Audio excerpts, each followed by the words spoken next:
Halo guys, kembali lagi bersama gue Fadil dari Suka IT. Kali ini gue mau coba bikin konten rakit PC dengan komponen full AMD terbaru. Nanti CPU-nya di sini akan menggunakan Ryzen 7000 series dan GPU-nya juga akan menggunakan Ryzen 7000 series. Sebab gue kan belum pernah nih bikin konten rakitan pakai hardware rilisan terbaru. Tapi tenang aja, gue nanti akan buat coba harganya itu tetap terjangkau dan semoga membantu buat kalian yang baru aja mau rakit PC. Oke, kita langsung aja mulai dari komponen pertama yaitu CPU. Di sini gue pakai Ryzen 5 7600 polos sebab ini CPU Ryzen 7000 series termurah saat ini.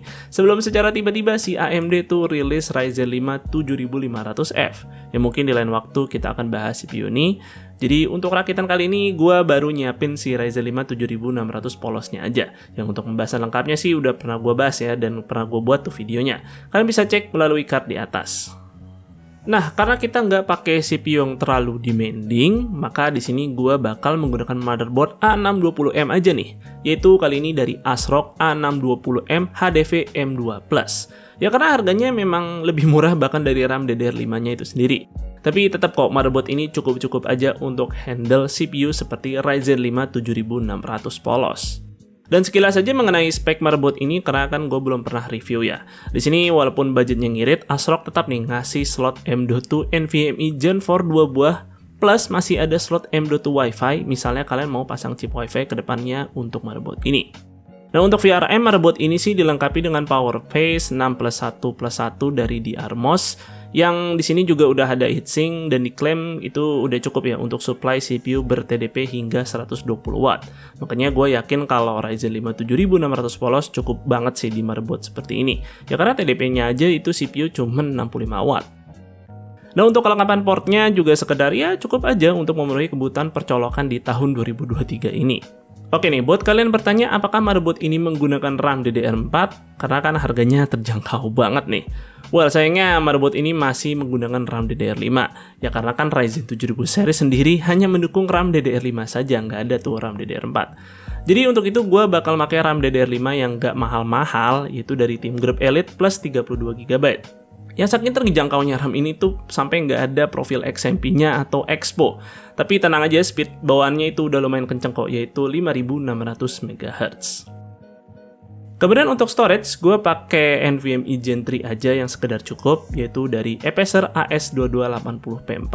Yang SSD ini berkapasitas 512GB, yang speednya juga ya sekedar cukup aja lah memenuhi kebutuhan gaming atau produktivitas ringan di tahun 2023 ini.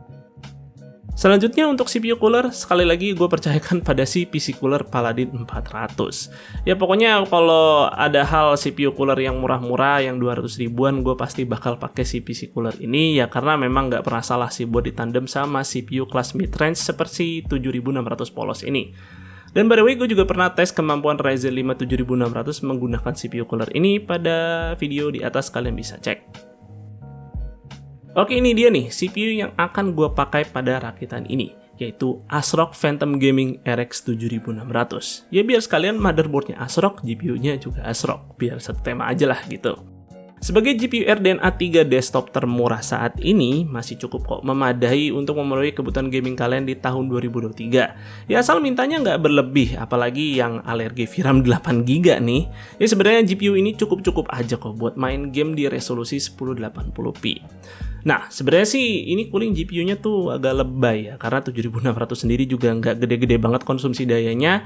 Kalian bisa cek review lengkapnya mengenai GPU ini pada card di atas sekali lagi. Nah, untuk casing gue akan pakai yang murah-murah aja, yaitu kali ini dari Furion Salvator. Ya sebenarnya casing ini juga udah lama banget gue pegang, tapi baru kesampaian gue bikinin konten rakit PC pakai casing tersebut.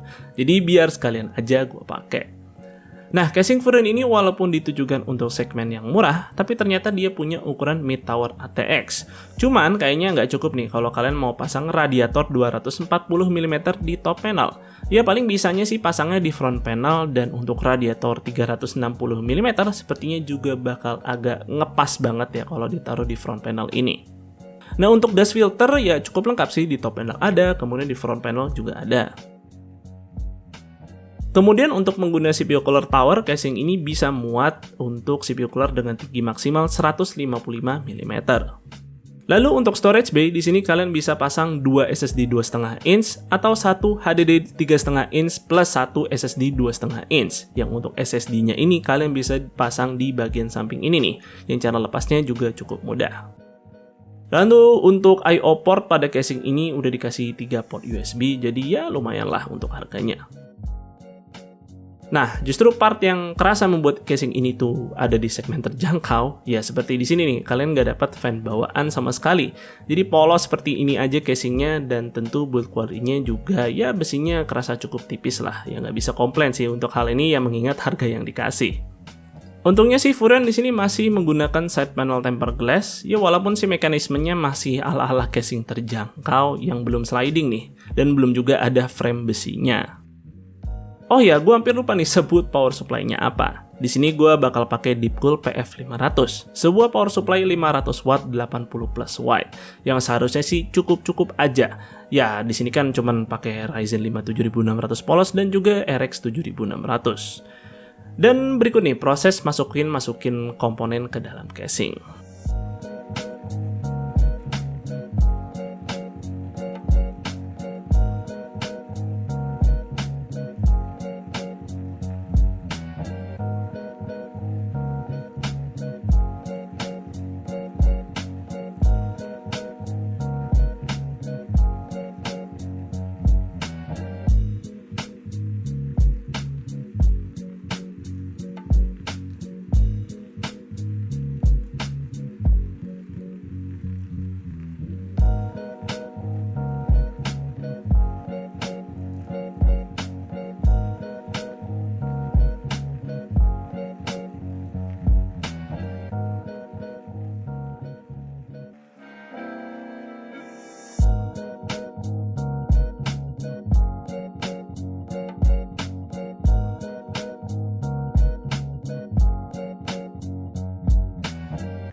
Oke nih, ternyata panjang GPU-nya di luar prediksi BMKG, karena ternyata triple fan si Phantom Gaming ini lumayan panjang.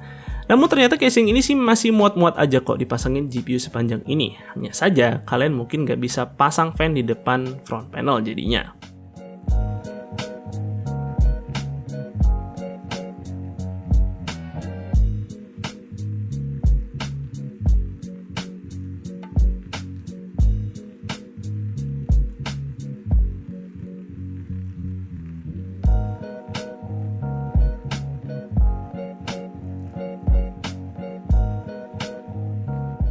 Nah, setelah selesai dirakit, tampilannya sih ya cukup sederhana aja, ya karena kan memang rakitan ini lebih ngincer budget daripada tampilan.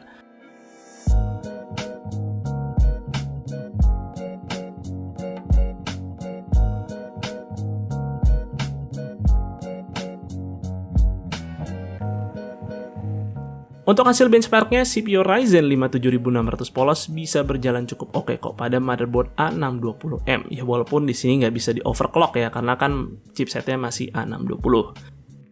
Kemudian untuk suhu internal komponennya, kalian bisa lihat di sini untuk SSD-nya cukup adem, mengingat di sini juga tidak menggunakan heatsink. Bahkan untuk CPU-nya pun juga belum menyentuh TJ Max. Dan untuk suhu GPU-nya, RX 7600 ini sepertinya ada manfaatnya nih kalau pakai triple fan di casing tanpa fan seperti ini, sebab suhunya tetap bisa termitigasi. Namun ada baiknya sih kedepannya kalian nabung ya untuk nambah satu fan 120 mm di bagian rear panel sebagai exhaust, ya supaya udara panas di dalam casing ini bisa keluar dengan mudah. Oke, untuk performa gamingnya menggunakan spek seperti ini sih terbilang cukup oke loh ternyata. Dengan settingan hampir rata kanan sekalipun, si RX 7600 ini masih bisa melibas game-game seperti ini di resolusi 1080p. Dan untuk kemampuan ray tracingnya juga nggak kalah oke. Yang pada review gue mengenai GPU ini justru inilah keunggulan dari arsitektur RDNA 3, yaitu adalah RT Core-nya yang sudah improve signifikan dibandingkan generasi sebelumnya.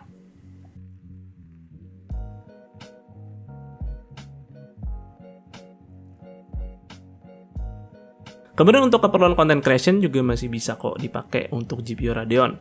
Dan pada 3D rendering ini kalian bisa pakai fitur bernama Radeon Pro Render.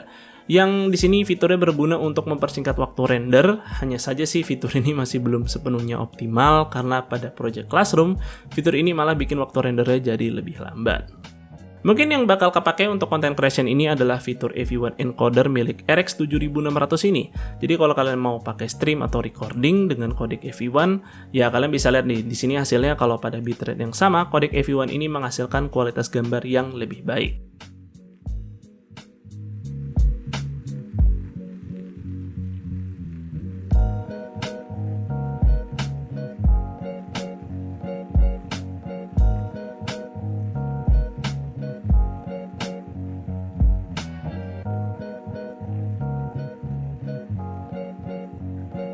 Oke, terlepas dari review gue sebelumnya yang agak kurang puas sama performa Radeon RX 7600, tapi bagi kalian yang first time buyer untuk komponen PC atau baru pertama kali nih rakit PC, ya tentu GPU ini bisa gue rekomendasikan. Kalau dijadikan untuk upgrade sepertinya masih ada opsi yang lebih baik. Dan untuk rakitan PC full AMD 7000 seri seperti ini ternyata masih bisa kok dapetin dengan harga yang cukup terjangkau. Ya walaupun memang kalau dikomparasi sama Ryzen 5000 pakai motherboard B550 dengan RAM DDR4 ya masih bisa lebih terjangkau lagi. Cuman buat orang yang pingin rakitan PC-nya itu lebih future proof sekiranya 3-4 tahun ke depan, ya konfigurasi ini akan jauh lebih peace of mind. Apalagi tren harga DDR5 kan terus menurun ya tiap waktu. Dan motherboardnya juga ada kok yang nggak sampai 2 juta seperti ASRock A620M ini. Jadi gimana nih? Apakah kalian sudah mulai tertarik untuk rakit PC full AMD Ryzen 7000 plus RX 7000 seperti ini? Atau lebih memilih hardware last gen karena ya bisa lebih hemat budget? Tulis nih pendapat kalian di kolom komentar. Mungkin segitu dulu untuk videonya kali ini, semoga video ini bermanfaat buat kalian. Jika kalian berkenan, like dan share video ini, dan jangan lupa subscribe channel Suka IT jika kalian nggak mau ketinggalan kontennya. Dan jangan lupa juga follow Suka IT di Instagram dengan nama @suka_it. Gue Fadil dari Suka IT pamit undur diri, see you on the next video.